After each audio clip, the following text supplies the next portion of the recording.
Hey, Desiree here with Soul Path Astrology and this week's Oracle card readings. Welcome to video 2.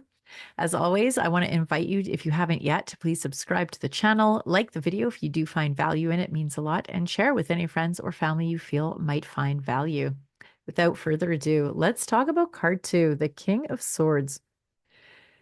Really interesting energy with this reading this week. I want to actually invite you to maybe even watch all 3 videos because they're definitely going to tie together. The first card was about the ties that bind and recognizing where maybe we don't take our power where we need to. This is about challenging our assumptions, challenging places where we might have rigidity and expectations. And I'm just gonna say it. I feel like this reading is about the US I was gonna say Olympics, elections. There is such an interesting energy around all of this. So Trump, let's just say it, okay? One half of the people super grateful and happy that he got in, some for similar reasons for why I would see that as an advantage, some for other reasons. Then we've got the other side that are just absolutely horrified with this concept of this man in a position of power. The reading today is it's asking you to challenge both sides, challenge your assumptions, question in any area that you're feeling rigidity or a sense of othering, like where you want to make there a good guy and a bad guy. Something about Trump, he's going to be our King of Swords. So this is somebody who can maybe be rigid or can come across as being like old school.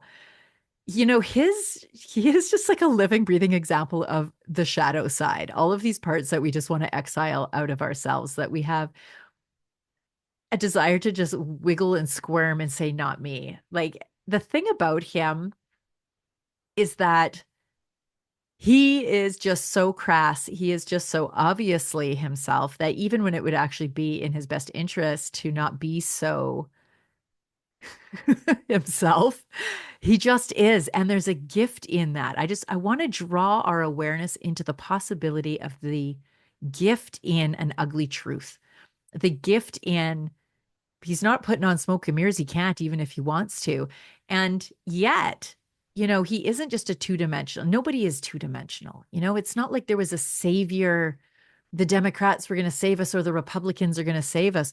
What we're being called into is authenticity, is transparency, is truth, is in facing those places within ourselves that we don't want to admit, and recognizing that inherent in some stuff that's shitty, there can also be something that's good, right? Like there's possibility for cleaning up a lot of the lies, a lot of the subterfuge. I mean, it doesn't take, anybody who's been paying any even slightest bit of attention who has a computer knows that, the governments have been lying, large bodies of the rule system that's been in place, the housing system, the economic system, the healthcare system, the even some of the crazy bullshit green incentives that they're putting in are just like chop down trees, but it gets you carbon credits because you turn them into wood pellets. Like just these ridiculous things that don't make any sense. Your heart knows that we need to be doing life in a different way. Your being, the thing that's connected to life, capital L, to source, to authentic truth, like capital T truth, knows that a lot of what comes out of the mouths of our government body, of our businesses, out of, the talking heads on TV, the words are correct, but what's under them is like bullshittery at a next level. And this is just becoming so apparent. So let it become apparent. Put down in the field where there's no right or wrong, let us meet there, to quote Rumi poorly. Allow that maybe there's something powerful happening here. Allow that maybe there's a dissolving of structure that even though there might be a way of looking at it going, oh my God, are you kidding? That whole MAGA movement sounds like it's trying to revisit the 1950s. It kind of, but also, what if that's not entirely accurate? Like, can you put down that assumption long enough to be curious about maybe there's something else going on? Maybe it's more nuanced. Yes, there's going to be some members of that group that are absolutely your worst nightmare. They're the most misogynistic, racist, like uneducated dimwits, but that's like actually a small portion of it. This tendency to like whitewash or just cast a net, like all of you are this, all of them are that. That tendency is what's being called into question right now. We need nuance. We need unity.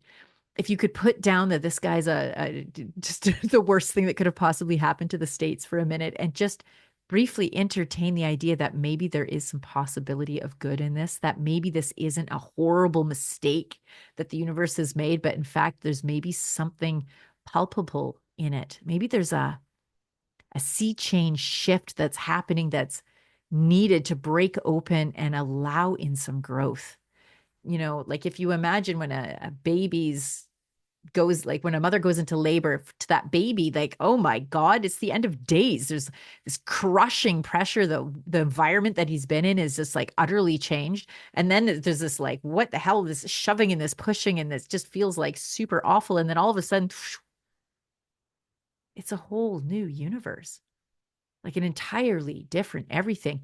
We as a species are in a birth canal and we are being born into an entirely new something. And as much as, a way of looking at the evidence, like a baby in the birth canal during contractions, the evidence would support that it's the end of the world, and it is. But it doesn't mean that on the other side of the end is something bad. So inviting us into reassessing our rigidity around our belief systems, our rigidity around what we think is right and wrong, and allow in that maybe, and we'll get into this with the third card, maybe something bigger is going on. So I'm going to leave it at that. I feel like I'm kind of nervous about this one, but we'll leave it at that. I'll post it. We'll see what happens. And yeah, watch the third card too. See if this sort of it brings some sort of a soothing balm to this one. Okay. If you want to do a deep dive reading, always, the link to my calendar is in the description of the card. It's also going to be in the comment section, as well as an opportunity to send me a tip if you feel so inclined, only if you feel so inclined. And yeah, a link to my Facebook group if you're not a part of that, just an opportunity to connect there too. Okay, love you. I hope that this landed. I'll super look forward to your comments, even though part of me is a little bit scared too. Okay, talk to you soon.